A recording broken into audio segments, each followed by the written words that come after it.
Olá meus irmãos.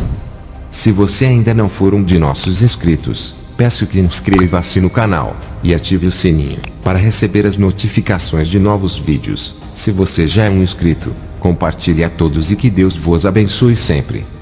O tema apresentado: 23 minutos no inferno. Testemunho de Bill Wiese. Veja o seu relato. Saudações amados, me chamo Bill e vou relatar meu testemunho a vocês. Mas antes gostaria de considerar algumas questões que podem estar percorrendo suas mentes. A primeira pergunta que eu faria caso estivesse ouvindo um testemunho deste tipo seria: como você sabe se isto foi ou não um sonho? Um pesadelo? Preciso esclarecer alguns pontos. Primeiramente, eu havia deixado meu corpo físico. Pude ver claramente meu corpo deitado no chão enquanto retornava. Por isso tenho certeza absoluta de que se tratou de uma experiência extracorpórea. Alguns cristãos podem dizer: um cristão não pode deixar o seu corpo. Mas isso não é verdade.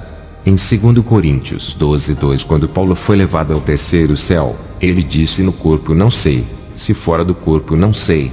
Então se ele não sabe é porque existe uma possibilidade disso ter acontecido. Ele também diz no verso 1 que foi uma visão. Então creio que essa experiência pode ser classificada como sendo uma visão. Em Jó 7,14 a palavra diz: então me espantas com sonhos, e com visões me assombras. Portanto realmente o Senhor me espantou através de uma visão. Depois do retorno, levei aproximadamente um ano até me acalmar completamente e voltar a ter a vida normal que levava antes. Eu estava tão deprimido e traumatizado pelo terror que essa experiência mudou completamente meu ponto de vista, meu testemunho de vida, e também passei a apreciar muito mais a obra que Deus fez para nos salvar. Eu peço que minha esposa venha por um minuto a fim de compartilhar com vocês o que aconteceu quando ela me encontrou na sala, pois eu mesmo não tenho lembrança do que aconteceu nesta hora. Portanto, passo a ela a palavra. Saudações amados, me chamo Annette, esposa de Bill. Era aproximadamente 3h23 da manhã, quando eu acordei.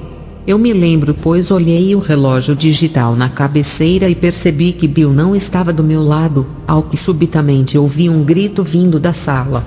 Desci até lá e encontrei meu marido de um jeito que nunca havia o visto antes. Quem o conhece sabe que Bill é uma pessoa de natureza muito reservada, muito calmo e trabalhador. Ele não é o tipo de pessoa que fica entusiasmada ou emocionada por qualquer coisa, a não ser quando vez por outra ele sente o agir de Deus. Mas de qualquer forma, eu o vi traumatizado, literalmente traumatizado, segurando sua cabeça com as mãos, chorando e gritando agitadamente. Ele estava no chão da sala na posição fetal e eu não sabia o que fazer. Na hora pensei que ele estivesse tendo um ataque cardíaco.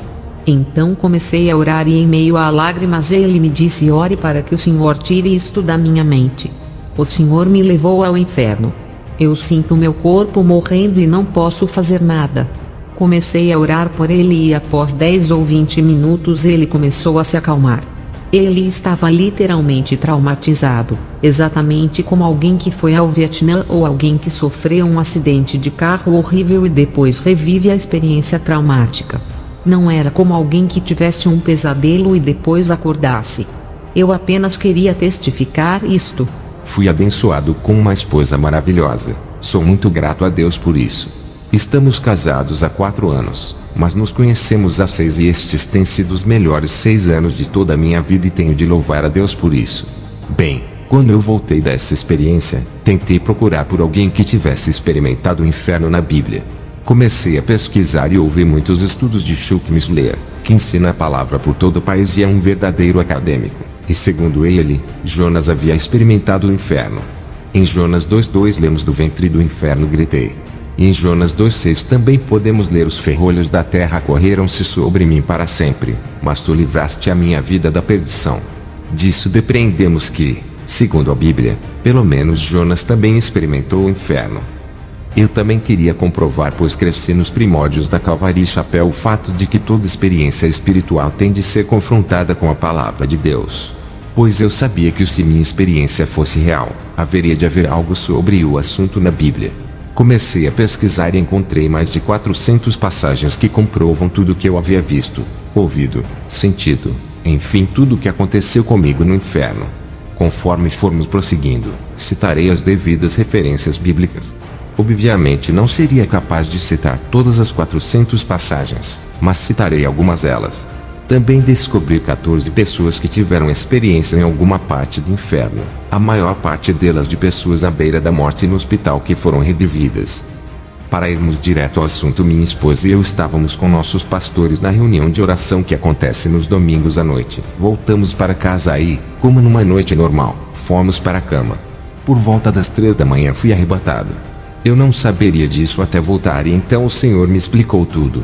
Eu me vi dentro de uma cela presidiária, exatamente como numa prisão normal com paredes rústicas de pedra e barras de ferro na porta. Até então eu não sabia onde me encontrava. Tudo o que sabia era que estava extremamente quente, terrivelmente quente. Era tão quente que não conseguia sequer acreditar que ainda estivesse vivo. Eu sentia que poderia desintegrar com um calor tão intenso, mas estava vivo. Então uma pequena luz apareceu por um breve período de tempo e creio que era a presença do Senhor que estava ali a fim de que eu pudesse ver melhor o cenário, mas um minuto depois tudo voltou a ficar escuro. Em Isaías 24:22 a palavra diz: e serão amontoados como presos numa masmorra, e serão encerrados num cárcere. Provérbios 7:27 caminhos de sepultura e a sua casa, os quais descem às câmaras da morte. Câmara significa salas. Parte do inferno possui celas, câmaras, lagos de fogo, grandes áreas de fogo, e nesta hora eu estava em uma das celas. Também em Jonas 2:6 os ferrolhos da terra correram-se sobre mim para sempre, e Jó 17:16 ela descerá até os ferrolhos do Seol. Repito, tudo o que eu vi está testificado na palavra. Isaías 14:19 também fala das pedras que vi. Eu me encontrava numa cela, e havia 4 criaturas comigo dentro dela. Nessa hora eu não tinha consciência de tratarem-se de demônios, pois me encontrava na posição de uma pessoa perdida sem a salvação. Deus tirou de minha mente a lembrança de que eu era cristão. Eu não sabia o porquê disso, mas depois ele me explicou tudo. Essas criaturas, que eu não sabia que eram demônios, eram enormes. Eles tinham de 3,5 a 4 metros de altura. Eles eram todos escamosos. Um deles tinha escamas por todo o seu corpo, mandíbulas gigantescas com dentes enormes e garras projetadas para fora, além de olhos profundos. Eles eram simplesmente enormes. O outro tinha como que nadadeiras cortantes e finas por todo o seu longo braço, que era desproporcional em relação a seus pés. Eles eram deformados e fora de proporção, sem nenhuma simetria, um braço maior que o outro, criaturas bizarras e horrendas, horríveis, horríveis. E eles blasfemavam a Deus. O tempo todo eles maldiziam a Deus. Eu me perguntei por que eles amaldiçoam a Deus. Por que eles odeiam a Deus tanto assim? Então eles tiveram suas atenções voltadas para mim e senti o mesmo ódio que eles tinham por Deus, o que me fez pensar novamente por que eles me odeiam. Eu não fiz nada. Mas eles me odiavam com um ódio que eu jamais havia experimentado na terra. Um ódio que homem algum teria capacidade de sentir. Eles realmente me odiavam e eu sabia que estavam ali para me torturar. Não tenho consciência de como vim a saber algumas coisas da qual irei falar agora. No inferno os seus sentidos são mais apurados. A única coisa que você não tem é o corpo físico. Eu tinha perfeita noção de distância, de tempo e etc. Muito mais noção disso tudo do que vocês que estão aqui. E também sabia que essas coisas estavam destinadas a mim e que deveriam me torturar eternamente naquele lugar. Eu me encontrava deitado no chão daquela cela e não tinha força nenhuma em meu corpo. Perguntei a mim mesmo por que não consigo me mover, o que há de errado comigo. Apenas tinha consciência de minha falta de força e estava ali deitado sem nenhuma chance de ser ajudado. Um dos demônios me puxou e me ergueu para me jogar na parede como quem joga um copo de vidro. Ele conseguia me erguer como se eu fosse um simples copo de vidro. Ou eu era muito leve ou ele é quem era muito forte. Quando ele me jogou na parede, pude sentir todos os ossos do meu corpo partindo em pedaços. E pude sentir dor. Fiquei deitado ali no chão clamando por misericórdia, mas aquelas criaturas não tinham nenhuma misericórdia. Um deles me pegou e o outro com suas garras afiadas como navalha começou a retalhar toda a minha carne em pedaços. Ele me picava por inteiro e não se importava em retalhar um corpo que Deus havia feito perfeito. Eu podia sentir toda a sua intensa raiva contra mim. Me perguntei como eu posso estar vivo, como estou vivo após isso tudo. Não entendo como ainda não morri. A minha carne despedaçada pendia de meu corpo, mas não havia sangue algum. havia apenas a carne, pois a vida está no sangue e não há vida alguma no inferno. Também não havia água no inferno. Em Isaías 14, 9 a 10 a palavra diz: o inferno desde o profundo se turbou por ti, para te sair ao encontro na tua vinda despertou por ti os mortos e todos os príncipes da terra, e fez levantar dos seus tronos a todos os reis das nações. Estes todos responderão, e te dirão: tu também adoeceste como nós, e foste semelhante a nós. Salmos 88, 4. Já estou contado com os que descem a cova, estou como um homem sem forças. Nós sabemos que o demônio possui força. As escrituras falam de um endemoninhado que corria pelos sepulcros. Marcos 5, 1 a 4. E chegaram a outra banda do mar, a província dos Gadarenos. E, saindo ele do barco, lhe saiu logo ao seu encontro, dos sepulcros, um homem com espírito imundo, o qual tinha a sua morada nos sepulcros, e nem ainda com cadeias o podia alguém prender, porque, tendo sido muitas vezes preso com grilhões e cadeias, as cadeias foram por ele feitas em pedaços, e os grilhões em migalhas, e ninguém o podia amansar. E andava sempre, de dia e de noite, clamando pelos montes, e pelos sepulcros, e ferindo-se com pedras. Ninguém conseguia prendê-lo, pois ele quebrava as correntes em pedaços. E era apenas um homem com uma força demoníaca. Creio que esses demônios possuem força equivalente a 1000 homens. Mesmo que eu estivesse em minha forma plena, jamais conseguiria derrotá-los. Eu estava totalmente à sua mercê, mas eles não tinham misericórdia alguma. Os demônios passam sua vida toda no inferno. O cheiro desses demônios e o cheiro do inferno em si é algo terrivelmente ruim. Sequer posso descrever esses cheiros para vocês. É como se fosse o odor de carne queimada, de enxofre. O cheiro dos demônios é como esgoto aberto, pútrido, carne podre, ovos estragados, leite azedo e tudo mais que vocês possam imaginar. Agora pegue isso, multiplique por 1000 e coloque no seu nariz. É algo tão tóxico que mataria qualquer um que esteja em seu corpo físico. Por isso eu me perguntava como eu posso continuar vivo com esse cheiro tão horrendo. Mas no inferno a pessoa não morre, ela tem de suportar esse cheiro. Quanto às profanidades, eles amaldiçoavam a Deus, como mencionado em Ezequiel 22, 26, e assim sou profanado no meio deles. Os seus sacerdotes violentam a minha lei, e profanam as minhas coisas santas, não fazem diferença entre o santo e o profano, nem discernem o impuro do puro, e de meus sábados escondem os seus olhos, e assim sou profanado no meio deles. Profanação, linguagem vulgar e blasfêmias. O modo como eles me atormentavam está descrito em Deuteronômio 32, 22 a 24. Porque um fogo se acendeu na minha ira, e arderá até o mais profundo do inferno, e consumirá a terra com a sua colheita, e abrasará os fundamentos dos montes. Malhas amontoarei sobre eles, as minhas setas esgotarei contra eles. Consumidos serão de fome, comidos pela febre ardente e de peste amarga. E contra eles enviarei dentes de feras, com ardente veneno de serpentes do pó. Naquele lugar os dentes das feras estão sobre as almas perdidas. Segundo Samuel 22:6 declara: cordas do inferno me cingiram, encontraram-me laços de morte. E em Miqueias 3:2 vemos uma descrição interessante sobre os filisteus que odiavam os israelitas. A vós que odiais o bem, e amais o mal, que arrancais a pele de cima deles, e a carne de cima dos seus ossos. É o que os filisteus fizeram ao povo israelita. Mas de onde eles tiraram essa ideia? Essa ideia veio do inferno. É o que os demônios fazem. E onde está a misericórdia? Só há misericórdia no céu. A misericórdia vem de Deus. O diabo não conhece nenhum tipo de misericórdia e está totalmente contra. Salmos 36:5. A tua misericórdia, Senhor, está nos céus, e a tua fidelidade chega até as mais excelsas nuvens. Não há misericórdia alguma no inferno. Salmos 74:20 diz: atende à tua aliança, pois os lugares tenebrosos da terra estão cheios de moradas de crueldade.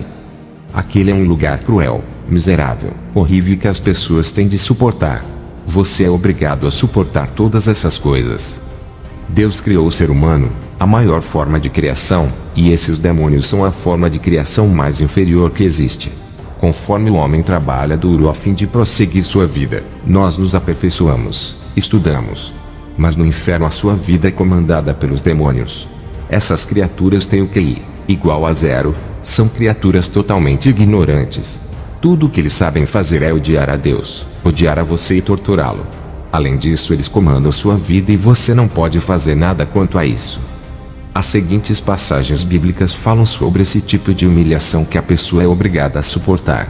Ele vai dominar minha vida e não posso impedi-lo. Em Isaías 5:14-15. Portanto o inferno grandemente se alagou, e se abriu a sua boca desmesuradamente, e para lá descerão o seu esplendor, e a sua multidão, e a sua pompa, e os que entre eles se alegram. Então o plebeu se abaterá, e o nobre se humilhará, e os olhos dos altivos se humilharão. Isaías 57:9-16. E foste ao rei com óleo, e multiplicaste os teus perfumes e enviaste os teus embaixadores para longe, e te abateste até o inferno. Na tua comprida viagem te cansaste, porém não disseste não há esperança, achaste novo vigor na tua mão, por isso não adoeceste. Mas de quem tiveste receio, ou temor, para que mentisses, e não te lembrasses de mim, nem no teu coração me pusesses. Não é porventura porque eu me calei, e isso há muito tempo, e não me temes? Eu publicarei a tua justiça, e as tuas obras, que não te aproveitarão. Quando clamares, livra-te os ídolos que ajuntaste, mas o vento a todos levará, e um sopro os arrebatará, mas o que confia em mim possuirá a terra, e herdará o meu santo monte. E dir-se aplanai a estrada, preparai o caminho, tirai os tropeços do caminho do meu povo. Porque assim diz o alto e o sublime, que habita na eternidade, e cujo nome é santo, num alto e santo lugar habito, como também com o contrito e abatido de espírito, para vivificar o espírito dos abatidos, e para vivificar o coração dos contritos. Porque não contenderei para sempre, nem continuamente me indignarei, porque o espírito perante a minha face se desfaleceria, e as almas que eu fiz. Ezequiel 32:24. Ali está Elão com toda a sua multidão em redor do seu sepulcro, todos eles mortos, abatidos espada, desceram incircuncisos as partes mais baixas da terra, causaram terror na terra dos viventes e levaram a sua vergonha com os que desceram a cova. E isso continua o tempo todo. Como é horrível ter sua vida dominada por essas criaturas que sequer têm misericórdia por você ou qualquer outra pessoa. Eu estava naquela cela e então tudo começou a escurecer. Uma escuridão tão intensa que tudo ficou completamente em trevas. Uma escuridão que jamais havia visto antes. E olha que eu já entrei em cavernas, em minas de extração de ferro no Arizona. Mas a escuridão desse lugar era algo que vocês sequer podem imaginar. Tentei engatinhar naquele lugar, pois pelo menos conseguia engatinhar e aparentemente as criaturas haviam me deixado. Como me lembrava onde a porta se situava, fui engatinhando até a porta até que consegui sair da cela. Quando olhei para fora, tudo era negro e a única coisa que podia ouvir eram gritos, bilhões de pessoas gritando naquele lugar. Eu tinha consciência de que tratava-se de bilhões de pessoas pois o som era altíssimo. Se você já viu uma pessoa gritando, sabe que é uma coisa irritante. Mas quando você escuta bilhões de pessoas gritando, imagine o quanto isso afeta sua mente. Você sequer consegue aguentar. Simplesmente você tapa seus ouvidos de tão alto e penetrante que é esse barulho. Mas nesse lugar você não consegue escapar desses gritos. O medo que toma conta de você é inacreditável. Tudo é dominado pelo medo. Não há a presença de Deus nesse lugar. Você é obrigado a suportar o medo e o tormento da escuridão. Você não consegue enxergar nada, nem mesmo aquilo que está vindo contra você. As escrituras falam sobre essa escuridão em Salmos 88:6. Puseste-me no abismo mais profundo, em trevas e nas profundezas. Apocalipse 16:10.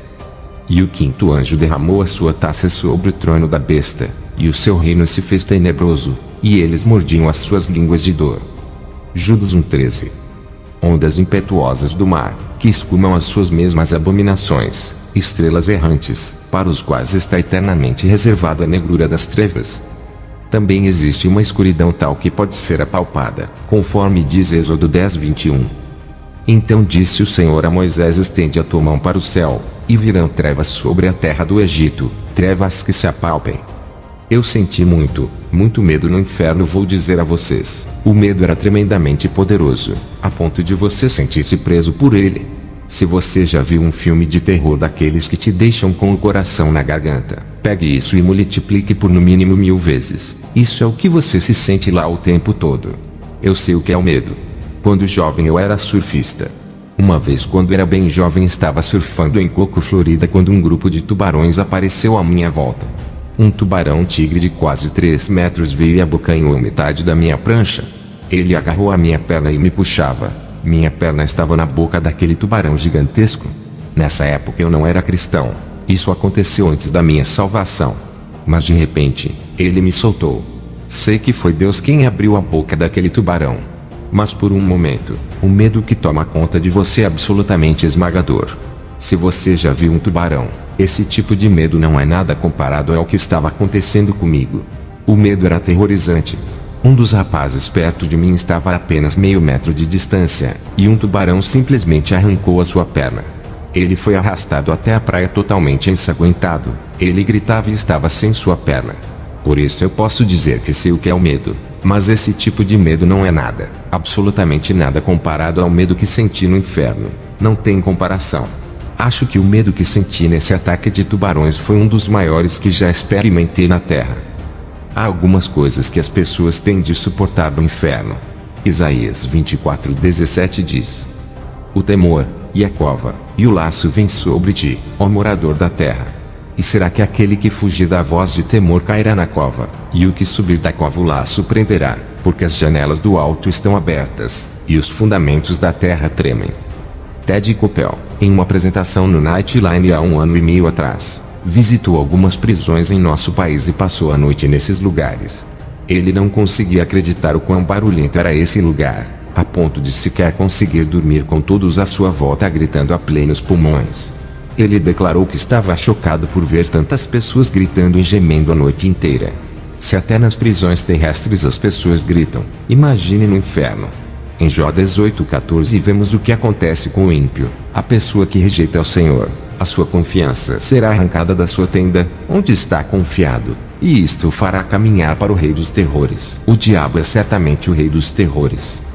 Desolação no inferno. Eu estava fora da cela e então olhei para uma certa direção e pude ver que havia chamas de fogo a aproximadamente 10 milhas de distância de onde me encontrava. Além disso, havia um poço de fogo que media 3 milhas por toda sua extensão, com chamas tão altas que atingiam uma certa altura que era suficiente para se ter um pequeno panorama do inferno. A escuridão era tremenda, capaz de absorver qualquer resquício de luz. Mas era suficiente para se ver um pouco da linha do horizonte. Tudo era marrom e desolado. Quero dizer que não havia nenhuma folha verde, nenhuma forma de vida, apenas pedras, um céu sujo e negro, além de neblina pela linha do horizonte. As chamas eram tão altas que pude enxergá-las. Há uma passagem em Deuteronômio 29:23 que diz: e toda sua terra abrasada com enxofre e sal, de sorte que não será semeada, e nada produzirá, nem nela crescerá erva alguma, assim como foi a destruição de Sodoma e de Gomorra, de Adama e de Zeboim, que o Senhor destruiu na sua ira e no seu furor. Não há nenhuma forma de vida no inferno. É meio estranho pensar num mundo onde não haja vida. Aqui nós temos árvores e ar fresco, e nada é absolutamente sem vida. O calor era tão intenso que sequer pode ser descrito. Deuteronômio 32:24 diz: consumidos serão de fome, comidos pela febre ardente e de peste amarga, e contra eles enviarei dentes de feras, com ardente veneno de serpentes do pó. Judas 1:7. Assim como Sodoma e Gomorra, e as cidades circunvizinhas, que, havendo-se entregue à fornicação como aqueles, e ido após outra carne, foram postas por exemplo, sofrendo a pena do fogo eterno. Salmos 11:6. Sobre os ímpios fará chover laços, fogo, enxofre e vento tempestuoso, isto será a porção do seu copo. Tudo isso está acontecendo no inferno. É muito quente. Todas essas coisas são capazes de matar qualquer um, mas lá você não morre. Você tem de suportar isso tudo o tempo todo. Eu queria paz de espírito para fugir dos gritos e escapar desse lugar. Exatamente como você se sente quando quer voltar para casa à noite depois de um dia estafante. Você simplesmente quer paz de espírito. Porém você tem de aguentar todos esses gritos e todo esse tormento. E você nunca vai conseguir fugir desse lugar. Em Isaías 57:21 diz: não há paz para os ímpios, diz o meu Deus. Além disso você se encontra nu no inferno. Outra coisa que a pessoa tem de suportar é a vergonha. Ezequiel 32:24 fala sobre a vergonha no abismo. Ali está Elão com toda a sua multidão em redor do seu sepulcro, todos eles mortos, abatidos espada, desceram incircuncisos as partes mais baixas da terra, causaram terror na terra dos viventes e levaram a sua vergonha com os que desceram a cova. E em Jó 26:6. O inferno está nu perante ele, e não há coberta para a perdição. Isso significa que Deus pode ver o inferno. Mas você está nu no inferno, e essa é apenas mais uma das coisas que você tem de passar. Sequidão: não existe água alguma no inferno. Não há umidade no ar e nenhuma forma de água. Por isso é tão seco. Você fica desesperado por uma gota de água, apenas uma única gota. Exatamente como dizem as escrituras em Lucas 16:23-24. E no inferno, ergueu os olhos, estando em tormentos, e viu ao longe Abraão, e Lázaro no seu seio. E, clamando, disse: Pai Abraão, tem misericórdia de mim, e manda Lázaro, que molhe na água a ponta do seu dedo e me refresque a língua, porque estou atormentado nesta chama. Abraão diz: lembre-se, filho, e então continua a caminhar com seus irmãos. Ele queria que ele molhasse a ponta de seu dedo na água apenas para conseguir uma única gota. Devia ser algo precioso ter uma gota de água, mas lá ninguém vai conseguir sequer uma gota. É difícil de imaginar o quanto sua boca fica seca naquele lugar. Se você consegue se imaginar correndo numa maratona no Vale da Morte com algodão na sua boca por vários dias, e continuar assim, apenas sequidão absoluta, você vai ficar desesperado por uma gota de água. Outra coisa que me foi revelado através dessa passagem é que existe um grande vão no inferno entre o paraíso e o Hades. E que o homem rico podia ver Lázaro do outro lado. Como ele poderia reconhecer Lázaro e Abraão? Primeiramente, ele nunca havia encontrado Abraão, e vendo uma pessoa de tão longe, você jamais poderia saber quem ela é. Mas há coisas que você compreende quando está no inferno. Exatamente da mesma forma quando eu lhes contei sobre a profundidade, a distância, etc. Então um dos demônios me agarrou, me jogou dentro da cela e começou a me atormentar novamente. Mas essa é uma coisa da qual não gosto de falar, pois não gosto de lembrar daquele tormento. Eles começaram a quebrar meu crânio. Um dos demônios me agarrou e tentou quebrar minha cabeça. Eu gritava e clamava por misericórdia, mas eles não tinham misericórdia. Nessa hora cada um deles pegou um dos meus braços e pernas para destroçá-los. Eu pensei: não posso suportar isso, não posso suportar. Eu estava próximo ao poço. Neste momento subitamente algo me agarrou e jogou para fora da cela. Agora sei que foi o Senhor, mas na hora eu não sabia disso. Eu estava na posição de uma pessoa não salva, portanto não tinha noção do que estava acontecendo.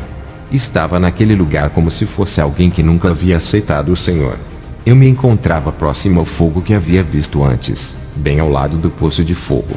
Ele ficava um nível abaixo de uma caverna, como se fosse uma caverna gigantesca com um túnel que dava para cima. Perto do fogo, pude ver através das chamas corpos de pessoas gritando em meio ao fogo, clamando por misericórdia, queimando naquele lugar. E eu tinha noção de que não queria ir para lá. A dor que fui obrigado a suportar era terrível, mas o calor proveniente das chamas era ainda pior. As pessoas lá imploravam para sair dali. Então aquelas criaturas enormes apareceram ao redor daquele poço de fogo, e enquanto as pessoas se arrastavam para tentar sair dali, as criaturas empurravam as pessoas de volta ao fogo e não permitiam que elas saíssem de lá. Nessa hora eu pensei: este lugar é tão terrível e horrendo. Tudo isso acontece ao mesmo tempo. Você tem sede, fome e sente-se exausto. Você também não pode dormir no inferno. Mas você precisa dormir do mesmo modo que precisa dormir quando está vivo. Seu corpo precisa do sono. Apocalipse 14:11 diz: e o fumo do seu tormento sobe para todo sempre, e não tem repouso nem de dia nem de noite. Você jamais poderá dormir. Você consegue imaginar o que é nunca poder dormir? Sobre a água, Zacarias 9:11 diz: tirei os seus prisioneiros da cova em que não havia água. Absolutamente nenhuma água no inferno. Eu tinha consciência de que o inferno ficava no centro da terra. E é lá que se encontra, no centro da terra. Eu compreendia que estava a aproximadamente 3.700 milhas de profundidade. Sabemos que o diâmetro da terra é de 8.000 milhas. A metade disso é 4.000 milhas. E eu estava a 3.700 milhas abaixo da terra. Em Efésios 4:9 vemos que Jesus desceu às partes mais baixas da terra. Números 16:32 diz: e a terra abriu a sua boca, e os tragou com as suas casas, como também a todos os homens que pertenciam a Coré, e a toda a sua fazenda. É o que está acontecendo no inferno agora. No futuro o inferno e a morte serão aprisionados no lago de fogo e então nas trevas exteriores. Isso será após o grande julgamento, mas atualmente o inferno encontra-se no centro da terra. Eu estava próximo ao poço de fogo e vi todos aqueles demônios alinhados pelas paredes, demônios de todas as formas e tamanhos, deformados, criaturas feias, tudo o que você possa imaginar. Eles eram decrépitos, criaturas deformadas, grandes e pequenos. Alguns pareciam aranhas gigantes, enormes assim 1,50 metros de altura. Outros eram como ratos, cobras e vermes. Aliás, a Bíblia fala sobre vermes em Isaías 14:11. Havia todo tipo de criaturas abomináveis por todos os lugares e algumas pareciam estar presas às paredes. Eu me perguntei por que essas coisas estão acorrentadas nas paredes. Pois eu não sabia que Judas 1,6 dizia que: e aos anjos que não guardaram o seu principado, mas deixaram a sua própria habitação, reservou na escuridão e em prisões eternas até o juízo daquele grande dia. Pode ser que esta descrição se refira ao que eu via, mas não tenho certeza, pois isso ainda está para acontecer. Pelo menos assim eles não podiam se aproximar de mim. Todos eles me odiavam com toda a sua força. Outra coisa que eu não entendi o porquê, é que eles não eram simples criaturas, mas possuíam um ódio especial pelos seres humanos. Pelo menos eu estava aliviado por vê-los presos às paredes. Comecei a subir pelo túnel que havia nesse poço e as chamas ficaram para trás. O caminho foi ficando mais escuro, mas ainda conseguia ver demônios pelas paredes e eles tinham uma força incrível. Pensei, quem pode contra uma criatura dessas? Ninguém consegue vencer essas coisas. Ainda assim, o medo me dominava e sequer conseguia tolerá-lo. Lá eu já não tinha mais nenhuma esperança. A pior coisa no inferno, pior do que todos esses tormentos, é que eu compreendia que, primeiramente, a vida continuava aqui na face da terra. E as pessoas aqui, a maioria delas não tem nem ideia de que aquele mundo existia bem debaixo delas. Elas sequer sabem que aquele é um mundo real bem debaixo delas, com bilhões de pessoas sofrendo e clamando por uma segunda chance, como se elas tivessem oportunidade de sair de lá. Mas elas jamais terão a chance de escapar daquele lugar, e então elas passam a ter raiva de si próprias por terem desperdiçado a oportunidade de aceitar a Jesus, que é o único que poderia livrá-las daquele lugar para sempre. Essa é a pior coisa do inferno, saber que não há absolutamente nenhuma esperança de sair de lá. Eu compreendi isso e também compreendia que seria por toda a eternidade. Aqui na Terra nós não temos noção do que é isso. Mas naquele lugar eu compreendia tudo. Sabia que ficaria ali por toda a eternidade e não tinha nenhuma esperança de escapar de lá. Então pensei em minha esposa. Eu jamais poderia vê-la novamente. Eu sempre dizia a ela que caso um terremoto ou qualquer calamidade viesse a nos separar, que iria procurá-la e encontrá-la de qualquer jeito e que jamais ficaríamos longe um do outro. Mas lá eu não poderia encontrá-la. Jamais poderia vê-la novamente. Ela jamais teria ideia de onde eu estava e eu jamais poderia falar com ela novamente. Esses pensamentos me aborreciam de forma terrível. Não poder falar com ela, estar com ela e ter consciência de que ela não sabia onde eu estava e não ter absolutamente nenhuma esperança de escapar dali. Você sabe que nunca vai conseguir sair daquele lugar. Na Terra sempre há alguma esperança. Mesmo pessoas em campos de concentração têm a esperança de escapar, ou de pelo menos morrer e acabar com tudo aquilo. Mas nós aqui jamais poderemos experimentar a sensação de total falta de esperança. Em Isaías 38:18 lemos que: nem esperarão em tua verdade esperança os que descem a cova. Nenhuma esperança, a verdade é Jesus. Só Ele é a verdade. Enquanto eu subia pelo túnel, senti uma sensação de medo absoluto, sem nenhuma esperança, perdido e temendo aqueles demônios. De repente, Jesus apareceu. Louvado seja o Senhor, Jesus apareceu. Sua luz iluminava todo o ambiente. Eu podia ver apenas seu contorno, o perfil de um homem. Não pude ver sua face de tão brilhante que era. Apenas pude ver seu contorno no meio de toda aquela luz. Prostrei-me caído de joelhos. Eu não poderia fazer outra coisa a não ser adorá-lo. Eu tinha um enorme sentimento de gratidão. Há um segundo atrás eu estava perdido para sempre, mas agora subitamente me encontrava fora daquele lugar, pois havia conhecido a Jesus. Aquelas pessoas jamais poderiam sair de lá, mas eu pude, pois já era salvo. Então pude entender que não há outro modo de sair dali, a não ser através de Jesus. Ele é o único caminho para fugir daquele local. Em Apocalipse 1:6, João diz que foi para o céu e viu a face de Jesus que refulgia como o sol brilhando em sua força máxima. Então João caiu prostrado a seus pés como se tivesse sido morto. Foi exatamente o que eu fiz. Eu caí a seus pés como se fosse um homem morto. Vocês podem achar que eu deveria ter feito milhões de perguntas a ele, mas quando você o encontra, a única coisa que consegue fazer é adorá-lo e louvar seu santo nome e agradecê-lo por ter nos salvado. Quando recuperei minha compostura, e voltei à minha consciência, pensei em falar ao Senhor, mas antes que eu pudesse abrir minha boca, ele me respondeu. Eu pensei, Senhor, por que eu fui enviado a esse lugar? Por quê? Ele me disse porque as pessoas não acreditam que esse lugar existe. Nem algumas das pessoas da igreja acreditam que esse lugar é real. Fiquei chocado com suas palavras. Eu acreditava que todo cristão deveria acreditar na existência do inferno. Mas nem todo mundo crê no inferno que literalmente arde em meio a chamas. Eu disse, Senhor, porque eu fui escolhido. Mas ele não respondeu essa pergunta. Eu não fazia ideia do porquê de eu ter sido escolhido. Sou a pessoa menos indicada para ir lá. Minha esposa e eu detestamos filmes de terror ou qualquer coisa ruim. Nem gosto do verão, muito menos do calor. Acho repulsivo. Não há nenhuma ordem, tudo desordenado e nojante. Eu amo tudo bem ordenado e de limpo. Mas ele não me respondeu esta questão. Ele disse, vai, conte a eles que eu odeio esse lugar. Não é do meu desejo que qualquer uma das minhas criações vá para esse lugar. Nenhuma delas. Eu não criei isso para o homem. Esse lugar foi criado para o diabo e seus anjos. Vai, conte. Eu te dei uma boca, então vai, conte tudo para eles. Pensei comigo mesmo, mas Senhor, eles não vão acreditar em mim. Vão pensar que sou doido ou que tive um pesadelo. Você também não pensaria dessa forma. Mas assim que essa pergunta me veio à mente, o Senhor me respondeu e disse, não é seu dever convencê-los ou não. Isso é trabalho para o Espírito Santo. Você deve apenas ir e falar. Eu respondi dentro de mim, sim, Senhor. É claro que irei e contarei. Nessas horas você não teme o que o homem pode dizer de você, mas apenas vai e faz o que o Senhor mandou, pois o resto ele mesmo faz.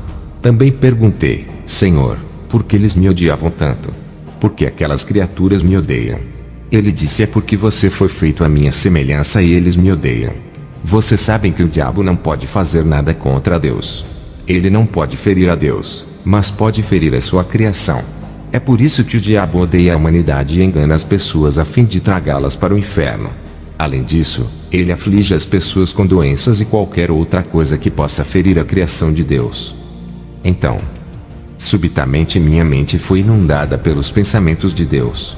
Foi-me permitido tocar uma parte de seu coração ao sentir o quanto ele ama a humanidade. É inacreditável, um sentimento incomensurável de tão imenso que é. O amor que ele sente pelo ser humano é algo que você jamais poderia sentir em seu corpo mortal. Sabe o amor que todos nós sentimos por nossas esposas e filhos? Pois o amor que nós humanos sentimos não tem comparação com o amor que Deus tem por nós.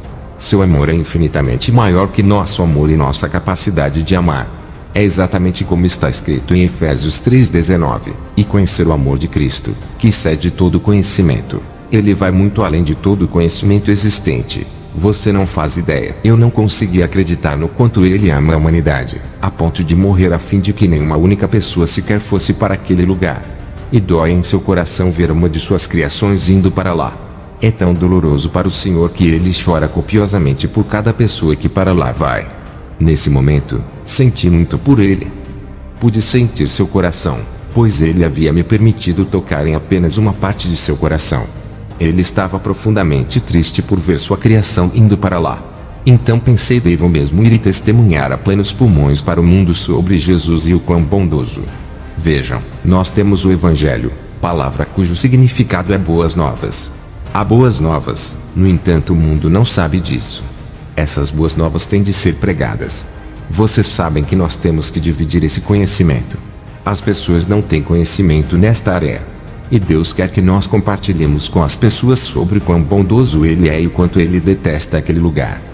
Ele também me disse, diga-lhes que estou voltando muito, muito em breve. E Ele disse isso mais uma vez, diga-lhes que estou voltando muito, muito em breve. Agora eu me pergunto por que de não ter perguntado o que o Senhor quer dizer? O que significa breve para o Senhor? É o que todo mundo quer saber, mas eu não perguntei. Nessas horas não tem como você perguntar essas coisas. A única coisa que você quer fazer é glorificá-lo o tempo todo. A paz de Deus que você sente ao seu lado é algo inexplicável. Sempre vou a cultos com muita unção, mas não dá para comparar com o amor e a paz de Deus que você sente estando ao seu lado. Então olhei para cima e vi demônios ferozes pelas paredes, como se fossem formigas na parede. Eles se pareciam com formigas. Eles ainda eram enormes, mas com o poder de Deus ao seu lado. Todo o poder criativo de Deus fazia com que aqueles demônios enormes se parecessem com formigas andando pelas paredes. Pensei, Senhor, eles não passam de formigas. Ele me disse, basta você amarrá-los e expulsá-los através do meu nome. Pensei comigo mesmo, nossa, esse é o poder que ele deu à igreja. Aquelas coisas eram tão ferozes que ninguém seria capaz de enfrentá-los sem Jesus, absolutamente ninguém. Eles eram ferozes, mas com Jesus Cristo, eles eram nada. Uma intrepidez me fez levantar e ir até onde eles estavam. Então, quando olhei aquelas criaturas, pensei, vocês são as criaturas que me torturaram e queriam me fazer em pedaços. Pois então venham. Venham. Nessa hora senti algo me erguendo, e pensei, Jesus acabou com eles. À medida que saímos de lá, íamos para a superfície terrestre. Nós seguíamos para cima, pois ainda estávamos em um túnel. Eu não conseguia ver, mas podia sentir um redemoinho gigantesco à nossa volta. Nós continuamos subindo cada vez mais a fim de sair daquele lugar. Quando chegamos ao topo, olhei para baixo e pude ver a Terra a partir de uma altura incrível. A curva da Terra era algo assim. É realmente inacreditável olhar a Terra de cima. Sei que foi Deus quem me permitiu essa visão. Ele poderia fazer com que eu saísse daquele túnel da maneira que ele quisesse. Mas ele sabia que dentro do meu coração, desde criança eu sempre quis ver a Terra a partir do espaço sideral. Talvez eu tenha visto muito filmes estelar ou similares, sabe? Eu apenas pensava como devia ser legal ver a Terra flutuando. Exatamente como diz a Bíblia em Jó 26:7. Ele estende a terra sobre nada. Quando você vê esse cenário, você pensa, o que segura esta coisa? O que a faz girar de modo tão perfeito? Deus é quem está no controle. O poder de Deus invadia meu corpo, de forma a me mostrar o quanto ele é grandioso. Ele tem muito poder. Todas as coisas estão no seu controle. Nenhum fio de cabelo da sua cabeça cai no chão sem que ele o saiba. Esses pensamentos inundavam minhas ideias. Deus tem tanto poder. Esse poder tomava conta de mim. Isaías 40:22 diz que o Senhor se assenta sobre o globo da terra. E era lá que eu estava, acima do globo da terra. Cheguei a pensar, Senhor, eles poderiam saber que a Terra era redonda antes de Cristóvão Colombo se tivessem lido as Escrituras. Vocês me entendem? As pessoas faziam conjecturas, e como é que podiam acreditar que a Terra era plana? Mas voltando ao assunto, conforme descíamos na volta, nós atravessávamos por camadas. Eu tinha consciência de que passávamos pela barreira de calor que existe ao redor da Terra. Cheguei a ter um pensamento idiota. Lá estava eu e Deus. Então me veio à mente, mas como é que ele vai fazer para atravessarmos essa barreira? Não sei se você sabe, mas existe um ângulo ideal para que você possa penetrar na atmosfera terrestre. Nós passávamos através dela sem problema algum. Que surpresa há nisso! Tenho certeza que o Senhor deve apenas ter me olhado e dito, eu posso manipular tudo isto. Há uma passagem em Salmos 47:9 que diz, porque os escudos da terra são de Deus. Ele está no controle de absolutamente tudo o que há. Eu não queria vê-lo partir. Queria apenas poder continuar em sua presença. Rapidamente chegamos na Califórnia. Era realmente muito rápido. Nós nos movíamos muito depressa e logo chegamos em minha casa. Olhei ao redor e pude enxergar tudo através do telhado de casa. Então vi meu corpo estendido no chão. Isso me abalou profundamente. Ver meu próprio corpo ali jogado. E eu pensava, aquele não pode ser eu. Eu estou aqui, este aqui sou eu? Vocês sabem, é difícil ver a si próprio duplicado. Lá estava eu deitado e aqui eu pensando, aquele ali não sou eu de verdade. Existe uma passagem onde Paulo diz que nós temos uma casa terrestre, segundo Coríntios 5:1, que mexeu muito comigo. Eu pensava, aquela é apenas uma casa terrestre, nada mais. Ela é temporária e este sim é o verdadeiro eu. É disso que a eternidade trata. Essa vida da qual tanto nos ocupamos não passa de um vapor. A vida é apenas um vapor que se desvanece rapidamente. Exatamente como Tiago 4:14 diz no tocante à brevidade da vida. A vida é muito curta. Mesmo que você viva 100 anos, isso não é nada. ela desaparece assim como o vapor. Então pensei, é nosso dever vivermos para Deus. O que fazemos aqui e agora conta para a eternidade. Devemos testemunhar. Devemos ir e salvar os perdidos.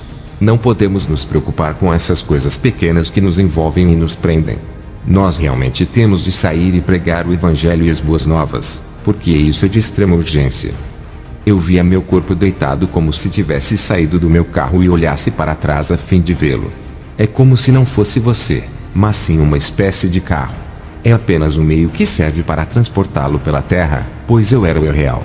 Pensei, Senhor, não me deixe, não me deixe. Eu queria ficar só mais um minuto com ele, mas ele se foi.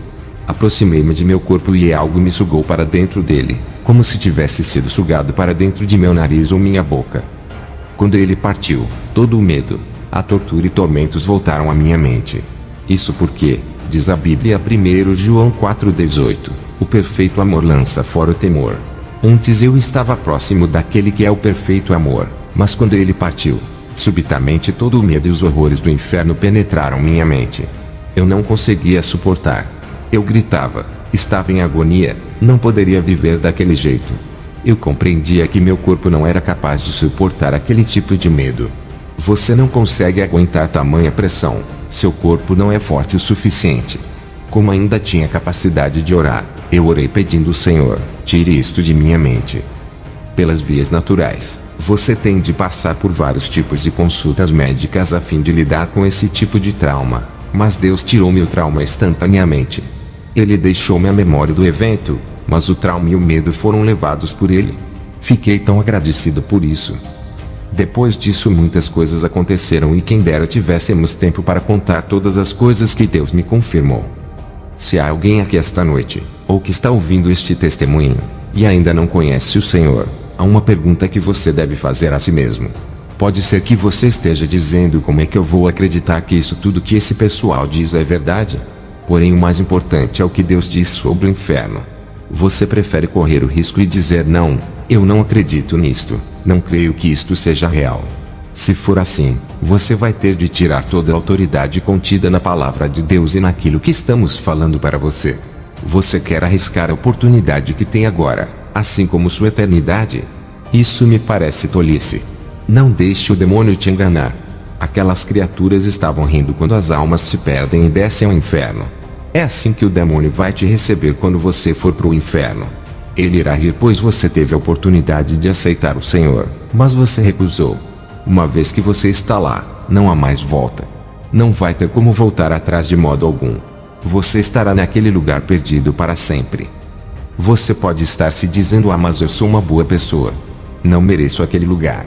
Provavelmente você é uma boa pessoa quando comparada às outras. Mas você não deve se comparar às outras pessoas.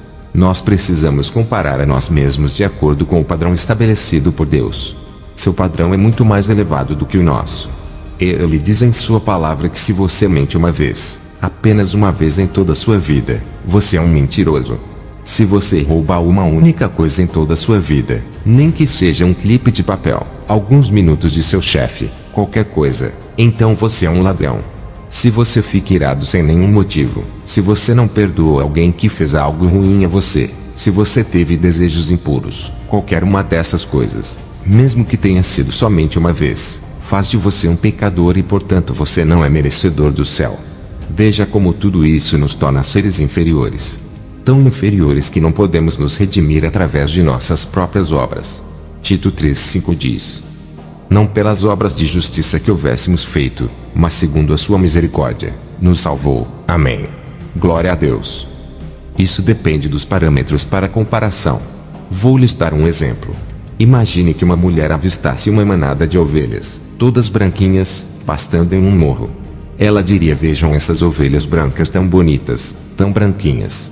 Então ela volta para casa e neva durante a noite. Na manhã seguinte, ela avista as mesmas ovelhas que lhe parecem tão sujas e encardidas quando comparadas à alvura da neve.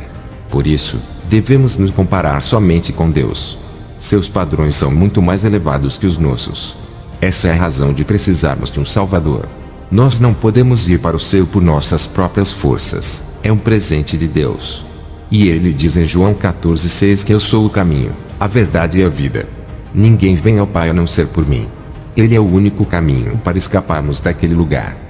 Gostaria de saber se há alguém aqui que não conhece o Senhor, alguém que nunca tenha aceitado a Jesus como Senhor e Salvador. Se você nunca teve a oportunidade de achegar-se a Deus e pedir com seus próprios lábios que Ele venha e entre em sua vida, você poderia se levantar agora. Você poderia fazer isso por Jesus. Não deixe que o diabo ria de você. Levante-se, pois esta é a sua chance, já que ninguém sabe quanto tempo é mais você terá aqui na terra. Você não sabe se vai morrer amanhã e ir para aquele lugar. Deixe-me te dizer uma coisa, só o calor daquele lugar já é uma coisa terrível e insuportável. Lembre-se das pessoas que pularam das torres gêmeas em chamas. Elas davam-se as mãos e pulavam em direção à morte. Imaginem o quanto deve ter sido horrível. Ninguém pularia de uma altura daquelas em condições normais. Mas eles fizeram isso por causa do tremendo calor que enfrentavam. Em apenas 5 segundos eles seriam incinerados vivos por chamas cuja temperatura era de 2.000 graus. Cientistas dizem que a temperatura no centro da Terra é de 12.000 graus. Imagine-se sendo obrigado a suportar tamanho calor por toda a eternidade. Mas se você deseja ir para lá, isso me parece tolice. Agora é tempo de arrependimento. A Bíblia é clara em dizer que somos todos pecadores e que todo aquele que clamar o nome do Senhor será salvo. Jesus disse que se você o confessar perante as pessoas publicamente, Ele irá confessar o seu nome perante seu Pai Celestial e perante os santos anjos. Mas se você negá-lo perante as pessoas, Ele irá negá-lo perante ao Pai. Eu gostaria de fazer um pedido. Se você nunca declarou Jesus Cristo como seu Salvador publicamente e não pediu-lhe para ser Senhor de sua vida, ou se você não tem certeza de que o céu será sua morada eterna, lembre-se de Jesus nu e pregado na cruz. Ele fez isso por você. Ele suportou a sua vergonha. Se esta oração tocou seu coração, Deus irá salvar sua alma e Ele te dará num futuro próximo a oportunidade de tornar isso público. Ore conosco, especialmente aqueles que estão na congregação e pecaram. Senhor, eu creio em Ti. Tu és meu Criador. Eu sou um pecador que pecou várias vezes, consciente e inconscientemente. Sei que pequei e perdi minha marca. Estou preso ao pecado. Jesus, eu creio em Ti. Tu és o eterno Filho de Deus. Tu és o Cordeiro de Deus que tira o pecado do mundo, que carrega meus pecados. Eu creio que morreste numa cruz, oferecendo teu sangue inocente pela minha alma culpada. Creio que foste morto, mas ressuscitaste ao terceiro dia. Tu vives para todo sempre. Clamo-te como meu Senhor, clamo-te como meu Salvador. A Ti entrego minha vida. Amá-lo-ei por todo o resto de meus dias. Eu pertenço a Ti, tanto o meu lado bom quanto o meu lado pecador. Todos os meus planos, todos os meus sonhos, entrego tudo a Ti. Que assim seja feito em mim. Creio que fui salvo, não pelas minhas boas obras, mas através da fé no Senhor. No nome santo de Jesus. Amém. Essa resposta é perfeitamente apropriada. A Bíblia diz que no céu não há alegria maior do que ver um pecador se arrepender. Aqui nós temos apenas uma pequena amostra do que acontece no céu ao testemunhar o que vocês fizeram hoje. Eu gostaria de dar minha palavra final, e então terminaremos. Gostaria de dar mais uma advertência àqueles que testemunharam este testemunho de hoje. Somos muito afortunados por ouvir a experiência do irmão Bill. Quero lançar um desafio e alertá-lo a não aceitá-lo caso você não esteja preparado para ter o Espírito Santo agindo em sua vida. Não quero ser imprudente, apenas quero dizer que você não deve fazer sua confissão de fé sem ter plena consciência do que isso significa. Esse desafio é dividido em 2 partes. Primeiro, você não deve mais temer a face do homem. Ele é o ente que mais tenta nos convencer de que não há céu e inferno. Por isso, não tema o homem. Em segundo lugar, você deve falar a todos os seus conhecidos sobre sua nova vida com Jesus, sobre o céu e sobre o inferno. Este é um grande compromisso. Todos os meus conhecidos que trouxeram outras pessoas para Cristo observavam seu compromisso para com Ele. Não há motivo de mantermos relacionamento com as pessoas sem compartilhar com elas essa gloriosa boa nova que é capaz de salvar as almas do inferno. Conversar com elas, entreter-se com suas presenças e nunca falar-lhes sobre Cristo e sobre a realidade do inferno é um crime contra o Espírito Santo. Todo relacionamento é uma porta aberta para transmitir a verdade que você testemunhou hoje. Isso é óbvio. Se você não está preparado para isso, eu entendo. Mas se você quer esse compromisso com Cristo, se você concorda com o que eu propus, repita comigo: Senhor, Eu creio em ti, creio em teu Filho Jesus e em teu precioso Espírito Santo. Eu aceito o desafio desta hora. Declaro isso eu mesmo, esta é minha confissão. Não temerei mais a face do homem. Não me deixarei levar pela opinião do homem. Minha reputação não tem importância. Eu repudio o temor ao homem. Testemunharei a todas as pessoas sobre ti, Senhor Jesus Cristo, pelo resto de minha vida. E também testemunharei sobre a existência do céu e de um lugar chamado inferno. Não serei mais indiferente, despreocupado. Eu aceito tua palavra. Não temerei, mas abrirei minha boca. É o que eu confesso ao Deus Todo-Poderoso. Senhor, que desça suas tropas por toda esta cidade, nação e planeta, tropas de pessoas que sabem discernir o tempo em que elas vivem atualmente. Um povo que compreende que a eternidade está muito próxima. Um povo que vê claramente a glória do céu e os horrores do inferno. Um povo cuja prioridade é servir a Deus. Senhor, dai-nos da tua graça. Eles confessaram um compromisso com o Senhor, e sem tua graça nada poderá ser realizado. Cremos que tua graça é suficiente para que façamos aquilo que o Senhor nos mandou fazer. Graça, graça, graça seja sobre o teu povo no nome de Jesus. Irmãos, chegamos ao fim. Irmãos, vale lembrar que inscreva-se no canal, e ative o sininho, compartilhe a todos para receber notificações de novos vídeos. Se você deseja contar o seu testemunho aqui no canal, nos envie um áudio em MP3, ou nos escreva uma carta, para o e-mail abaixo na descrição.